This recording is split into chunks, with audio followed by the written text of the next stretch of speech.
งานบุญผ้าป่าสามัคคีที่วัดอุทากะวาลีไลบ้านนาไฮเมืองหาดไซฟองนครเมืองจันทร์ซึ่งมีชาวพุทธศาสนิกชนเดินทางมาทำบุญอย่างหนาแน่นและพร้อมกันถวายปัจจัยเพื่อสมทบทุนสืบต่อสร้างพระพุทธรูปให้สำเร็จเพื่อสืบต่อเหตุให้การเผยแพร่พระพุทธศาสนาออกสู่สังคมก็คือให้ชาวพุทธศาสนิกชนทั้งหลายได้เข้าถึงหลักธรรมคำสอนและทั้งเป็นการสร้างสรรค์พัฒนาให้มีความเจริญหุ่งเฮืองเมื่อหน้าพระอาจารย์บุญเต็มบัณฑิตเจ้าอธิการวัดอุทากะวาลีไลบ้านนาไฮพร้อมด้วยคณะและศิษยานุศิษย์ร่วมอำนาจการปกครองบ้านนาไฮเมืองหาดไซฟองนครเมืองจันทร์ได้ร่วมการจัดงานบุญผ้าป่าสามัคคีขึ้นและระหว่างวันที่31 มกราคม 1 กุมภาพันธ์ 2026โดยการเข้าร่วมของพระอาจารย์บุญส่งวงคำจันทร์รองประธานองค์การพุทธศาสนาสัมพันธ์ลาวเมืองหาดไซฟองส่วนฝ่ายคฤหัสถ์เข้าร่วมโดยท่านสอนประเสริฐสุวรรณเมืองประธานแนวลาวสร้างชาติเมืองหาดไซฟองตลอดฮอดประชาชนชาวพุทธทั้งใกล้และไกลเข้าร่วมอย่างเป็นขบวนหนาแน่นงานบุญผ้าป่าสามัคคีครั้งนี้มีจุดประสงค์เพื่อเต้าโฮมบรรดาชาวพุทธศาสนิกชนร่วมกันทำบุญเพื่อสมทบทุนในการสร้างพระพุทธรูปภายในวัดอุทากะวาลีไลให้สำเร็จฉะนั้นงานบุญครั้งนี้จึงเป็นการเต้าโฮมความสามัคคี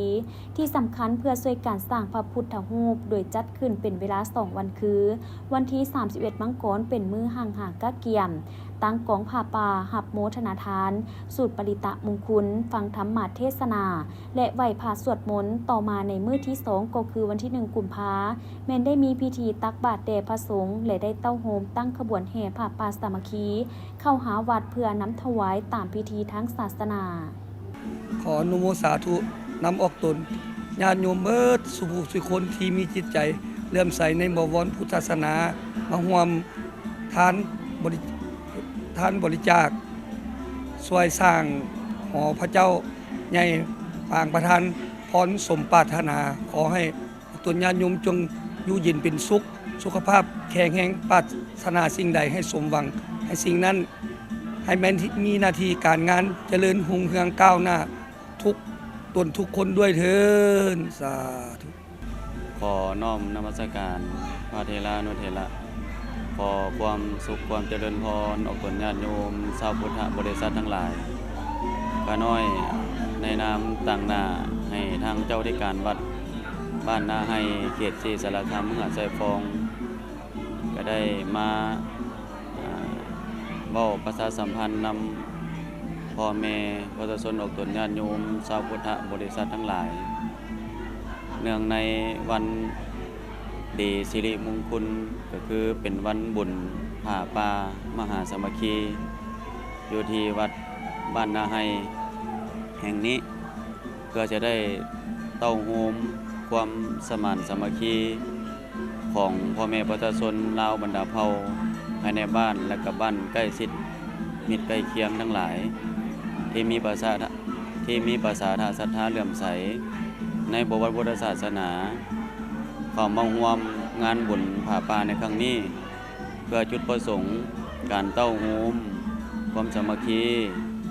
การทอดโฮมวัตถุปัจจัยไสยทานเพื่อประกอบเข้าในการดำเนินการก่อสร้างศาลาหรือว่าหอพระใหญ่ประทานพรอยู่ที่วัดบ้านนาไฮ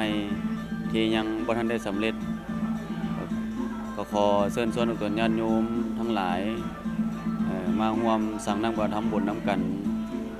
บ่ว่าแต่มื้อนี้หรือมื้อต่อๆไปมีโอกาสก็ขอเรียนเชิญเจริญพรได้มาร่วมสร้างนำกระทำบุญให้ทานรักษาศีลเจริญภาวนาเป็นวิธีของชาวพุทธเฮาและวัตถุปัจจัยทั้งหมดจะได้นำเป็นทุนทรัพย์เข้าในการก่อสร้างวัดวาหรือว่าก่อสร้างหอพระใหญ่ซึ่งเป็นพระประธานพรสมปรารถนาก็ขอเรียนเชิญเจริญพรทั้งหลายและสุดท้ายนี้ก็ขออำนวยอวยพรใส่ให้แก่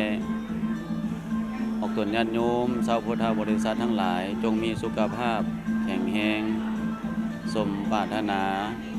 มีอายุวันนะสุขาภละทุกคนทุกท่านเทินขอเจริญพรสบายดี โอกาสเดียวกันประธานแนวราษฎรต่างชาติเมืองหาดไซฟองได้กล่าวว่างานบุญผ่าป่าครั้งนี้แม่นการต้องโฮมความสามัคคีที่ยิ่งใหญ่ซึ่งเห็นได้จากชาวพุทธที่มีความเลื่อมใสศรัทธา